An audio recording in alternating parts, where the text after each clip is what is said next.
Едва не привела к большой беде и ссора выпивающих в одном из домов на улице Адаратского в Казани. Там во время употребления спиртного разногласия возникли у сожителя женщины и друга ее матери.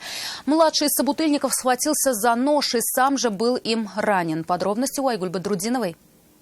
Да и бедный потерпевший. Потерпевший?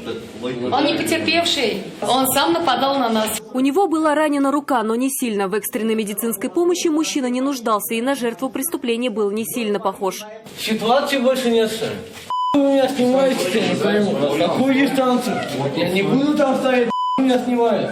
Пошумев в подъезде, молодой человек ушел домой. К слову, квартира принадлежит матери его сожительницы. Живут они вместе. В этот вечер к женщине пришел ее друг, и они вместе с дочерью хозяйки квартиры и ее сожителем устроили застолье. Но вскоре выпитое дало о себе знать. Вслух стали озвучиваться претензии друг к другу, обиды на слова стали сильнее, реакция на них жестче. И, как уверяет хозяйка квартиры, в пылу ссоры с ее другом сожитель дочери схватился за нож и во время борьбы был ранен сам. Я нож у него выбил.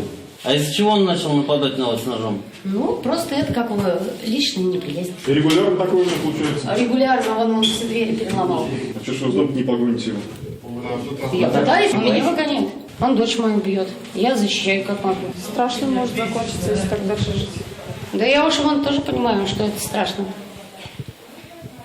Че, куда деваться-то? Регулярные дебоши и скандалы, рассказывает женщина, происходят уже 6 лет. С тех пор, как молодой человек переехал жить к ним. Не раз громил квартиру и даже выгонял ее из дома. Но как-то наказывать его за это она не решалась и в полицию не обращалась. Будут ли писать друг на друга заявления сейчас, они пока не решили.